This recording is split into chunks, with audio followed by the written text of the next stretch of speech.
నిన్న అక్కడ పోలీసుల ప్రవర్తనకు సంబంధించి మాట్లాడాలనుకుంటే టీజీపీఎస్సీ ముట్టడికి మీరు పోయిన ప్లేస్లో అసలు అంత భయం ఎందుకండి? గవర్నమెంట్కి నిరుద్యోగులు అంటే అంత భయం ఎందుకు? అంత పోలీస్ ఫోర్స్ పెట్టాల్సిన అవసరం ఏముంది? మేమేమైనా తీవ్రవాదులమా, లేకపోతే మేమేమైనా కత్తులు పట్టుకొని యుద్ధానికి వస్తున్నామా? లేదు కదా. మేము పీస్ఫుల్ ప్రొటెస్ట్ అని చెప్పినాము. పోయినసారి గవర్నమెంట్లో ఇచ్చినప్పుడు సపోర్ట్ చేసిర్రు, మరి ఇప్పుడు ఎందుకు మీరు సపోర్ట్ చేయట్లేదు? సరే పెట్టాలి, పోలీస్ ఫోర్స్ని పెట్టాలి, కొంతవరకు పెట్టాలి. అంత దారుణమైన పోలీస్ ఫోర్స్ ఎందుకు? హైదరాబాద్ మొత్తంలో దిల్సుఖ్ నగర్, ఎల్బీ నగర్ మెట్రోలలో 100 మంది పోలీసులు మెట్రో స్టేషన్లో. అంటే మాకైతే క్లియర్గా అనిపించేది ఒకటే, వీళ్ళని పోలీసు వాళ్ళతో అణచివేసి ఇప్పుడు ఉన్న పరిస్థితిని దాటేయాలని ట్రై చేసిరు తప్ప మా సమస్యను పరిష్కరించాలని మీరు ప్రయత్నించలేదు. కానీ మిమ్మల్ని దాటుకొని కూడా మేము రాగలిగినాము, ఫర్దర్గా కూడా వస్తాం. ఇప్పటి నుంచి పోలీసుల ఊహకు అందనంత ఇదిగా మేము బౌన్స్ బ్యాక్ అవుతాం. ఇది మీరు గుర్తుపెట్టుకోవాల్సిందిగా నేను కోరుతున్నా. ఒకవేళ గ్రూప్ 2 పోస్టులను పెంచము అని చెప్పేసి కేవలం పోస్ట్పోన్ మాత్రమే చేస్తామని ప్రభుత్వం నుంచి ఒకవేళ వస్తే, ఈ రోజు రేపు వస్తున్నటువంటి వార్తలు కూడా వస్తున్నాయి, అట్లాంటి పరిస్థితి వస్తే మీరు ప్రిపరేషన్కి మొగ్గు చూపుతారా, పోస్టులు పెంచాలని ఖచ్చితంగా అడుగుతారా? అసలు ఇవే పోస్టులకైతే మేము పోయినసారి ఎగ్జామ్ రాసుకుంటుండే, మేము ఇప్పుడు కూడా ఎగ్జామ్ రాసుకుంటాం. మాకేం అవసరం అండి రోడ్ల మీద పడి తిరగడానికి? ఇప్పుడు పోయినసారి పోస్ట్పోన్ అయింది కొన్ని రీజన్స్ వల్ల, కానీ అదే మిస్టేక్ నువ్వు మళ్ళీ ఇప్పుడు రిపీట్ చేసింది. ప్రజెంట్ గవర్నమెంట్ మళ్ళీ రిపీట్ చేసింది. అయినా ఇప్పుడు నేను డిఏఓ ఎగ్జామ్ వదులుకోవాల్సి వచ్చిందండి. జూన్ 9కి గ్రూప్ 1 రాసా, మళ్ళీ 30కి డిఏఓ ఉంది, నేను అది వదులుకోవాల్సి వచ్చింది. ఎందుకంటే మళ్ళీ నాకు నెక్స్ట్ ఆగస్ట్లో గ్రూప్ 2 ఉంది. నేను ఎట్లా చదువుకుంటాను వీటన్నిటికీ? సో వదులుకున్నా. అక్కడ కూడా మేము సరేలే అని వదిలేసినాం. అయినా కానీ ఇంకా మీరు వినకుండా ఇప్పుడు మేము చేసే ఫైటింగే మాకు పోస్టులు పెంచాలరా నాయన అంటే, నువ్వు పోస్టులు పెంచకుండా వాయిదా వేసేది నాకు అర్థంగా. బరాబర్ పెంచాల్సిందే. పెంచేంత వరకు కూడా మేము ఊకోము. అసలు ఎందుకు ఊకోవాలండి? మేము అడిగి నువ్వు ఇచ్చిన హామీనే మేము అడుగుతున్నాం. ఎంతసేపు మా హామీని డీవియేట్ చేసి డైవర్ట్ చేయాలని చూస్తున్నావు, కానీ అసలు ఎందుకు పెంచావు? నీకు ప్రాబ్లం ఏంది పెంచడానికి? మరి అది కూడా చెప్పు. లీగల్ ప్రాబ్లమ్స్ అంటే ఏ రకంగా లీగల్ ప్రాబ్లమ్స్ కూడా చెప్పు, ఏం లీగల్ ప్రాబ్లమ్స్ కూడా చెప్పు. ఇవన్నీ చెప్పి మాకు వ్యాలిడ్ రీజన్స్ ఉంటేనే మేము ఒప్పుకుంటాం, లేకపోతే పోస్టులు పెంచేదాకా మేము ఖచ్చితంగా ఫైట్ చేస్తాం. ఫోటోగ్రాఫ్ చేతిలో పట్టుకొని ఉన్నారు, ఎందుకు ఈ ఫోటోగ్రాఫ్స్ పట్టుకోవాల్సి వచ్చిన పరిస్థితి వచ్చింది? ఇప్పుడు నన్ను ఏమంటున్నారంటే, నేను బీఆర్ఎస్ పెయిడ్ ఆర్టిస్ట్ అంటున్నారు. సో ఈ ఫోటోలో ఈ మనిషిని చూస్తే, ఈ మనిషి యోగేంద్ర యాదవ్, ఈ మనిషి ఏ పార్టీ మనిషి అండి? కాంగ్రెస్ మనిషి. ఈ పక్కన ఉన్నది ఎవరండి? సింధు రెడ్డి. అయితే ఇప్పుడు నేను బిఫోర్ ఎలక్షన్స్ దిగిన ఫోటో అంటే అప్పుడు నేను కాంగ్రెస్ పెయిడ్ ఆర్టిస్టా? ఇప్పుడు నేను బీఆర్ఎస్ పెయిడ్ ఆర్టిస్ట్ అంటున్నారు. అవును, మా సమస్యల్ని ప్రతి పార్టీ దృష్టికి తీసుకెళ్ళినాము. ఈరోజు మీరు రూలింగ్లో ఉన్నారు, మీరు మా సమస్య తీర్చినప్పుడు మేము అపోజిషన్కి వెళ్తాం ఖచ్చితంగా. అదే ప్రాసెస్లో మేము వెళ్ళినాము. దానికి మీరు బీఆర్ఎస్ పెయిడ్ ఆర్టిస్ట్ అనేది ఎక్కడిది? ఎంతవరకు కరెక్ట్? మీరు ఇంకొక మనిషి ఇట్లా ముద్రలు వేసేస్తే గమ్మున ఉంటారు అనుకుంటారు, కానీ ఎవడు గమ్మున ఉండడు, అందరు తిరగబడతారు. ఉన్నాయండి. అంతెందుకు, మన president state chief minister of Telangana Shri Revanth Reddy గారితో కూడా నేను ఫోటో దిగిన, బట్ ఫోటో క్లియర్గా లేదు కావచ్చు. ఆయన రెసిడెన్స్లో నేను దిగిన ఫోటో. ఈయన కలవడానికి తీసుకెళ్ళిన మనిషి కూడా ఈతనే మా ఇద్దరివి స్టేటస్లు పెట్టి ట్రోల్ చేస్తున్నాడు. బీయింగ్ ఏ టీచర్ ఇట్లా ఒక మనిషిని ట్రోల్ చేయడానికి కొంచెమన్నా బుద్ధి, సిగ్గు అనేది ఏం అనిపిస్తలేదా అని నేను అడుగుతున్నా.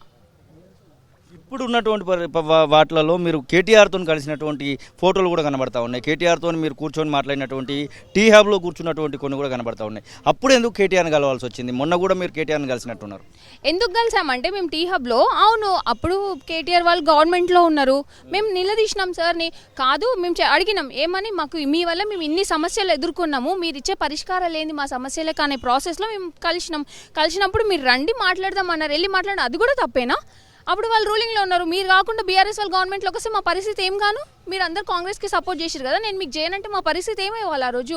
అంటే నేను న్యూట్రల్గా ఉండడం తప్ప, ఈరోజు నేను ఏ పార్టీకి అఫిలియేట్ అవ్వకుండా ఉండడం తప్ప మీరు అట్లనే చూపిస్తున్నారు. మీరు అట్లా అంటే మరి ఇప్పుడు చాలా మంది కాంగ్రెస్కి వర్క్ చేసినారండి నిరుద్యోగుల, వాళ్ళందరూ కాంగ్రెస్ పెయిడ్ ఆర్టిస్ట్లా? అంటే మీరు కొనేసిరా అందరినీ? చెప్పండి, దానికి కూడా క్లారిటీ ఇవ్వండి. నన్ను పెయిడ్ ఆర్టిస్ట్ అనే ముందు దానికి క్లారిటీ ఇవ్వండి ఫస్ట్. ఊరికనే అడ్డగోలుగా మాటలు అనగానే వీళ్ళేదో పక్కకి వెళ్ళిపోతారు అనుకోవడం కాదు. మీరు మాటలు అంత మాత్రం నేను భయపడేది లేదు. ఎంత అవసరమైతే అంతవరకు తెగిస్తా, ముందుకు పోతాను నేను ఖచ్చితంగా. రివ్యూ జరిగింది నిరుద్యోగం మీదనే, ఇద్దరు ఐఏఎస్లతోని జాబ్ క్యాలెండర్ కూడా ప్రిపేర్ చేస్తూ ఉన్నాము. ఖచ్చితంగా అసెంబ్లీలో దీనిపైన బడ్జెట్ సమావేశాల తర్వాత రిలీజ్ కూడా చేస్తామనేటువంటి మాటను సీఎం పేరు మీద వస్తున్నటువంటి మాట. నిజంగానే అట్లా జరుగుతుందనేటువంటి ఆశాభావం ఏమైనా ఉందా మీకు? సింపుల్ థింగ్ చెప్తా అండి, before MP elections job calendar release చేసినామని చెప్పింది ఎవరు? సీఎం రేవంత్ గారు. మళ్ళీ మేము మొన్న ప్రొటెస్ట్లు స్టార్ట్ చేసినప్పటి నుంచి మొన్న మేము ధర్నా చౌక్లో ధర్నా చేసినాం.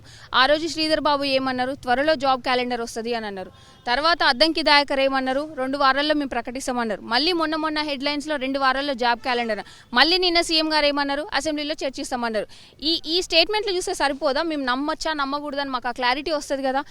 ఇప్పుడు నువ్వు నిజంగా ఇచ్చే రెస్పాన్సిబిలిటీ నువ్వు తీసుకొని ఇవ్వాలనుకున్నడివి అయితే ఈజీగా ఇచ్చేసేటోడు ఈ పాటికి. ఇన్ని రకాల స్టేట్మెంట్స్ ఇవ్వకపోతుంటివి కదా, ఇన్ని రకాల స్టేట్మెంట్స్ ఇచ్చినావంటేనే అర్థమవుతుంది నువ్వు ఎంత రెస్పాన్సిబుల్గా పనిచేయాలని. అంతెందుకు మీకు సపోర్ట్ చేసిన ఆకునూరి మురళి గారే అన్నారు కదా, జాబ్ క్యాలెండర్ ఇవ్వాలంటే 2 రోజులు సమయం పట్టదు, మీరు ఎందుకు ఇన్ని రోజులు డిలే చేస్తున్నారని అన్నారు కదా. మరి మీ సపోర్టరే అట్లా అన్నాక కూడా మీకు మీరు ఇంకా రియలైజ్ కాకపోతే మిమ్మల్ని ఏమనాలో కూడా మాకు అర్థం కావట్లేదు. ఇప్పుడు మీరు వెయిట్ చేపిస్తారండి, సంవత్సరంగా 2 సంవత్సరాలైనా వెయిట్ చేపిస్తారు. అన్ని రోజులు మా ఏజ్ ఆగిపోతుందా? ఆగిపోదు కదా. మా అందరిది ప్రొడక్టివ్ ఏజ్. మీరు ప్రొడక్టివ్ ఏజ్ని కొలాప్స్ చేస్తున్నారు కదా. ఈ ఏజ్ని మాకు తిరిగి తీసుకురాలేరు కదా. ఎన్ని రోజులు మేము పట్టుకొని వెళ్ళాడాలి?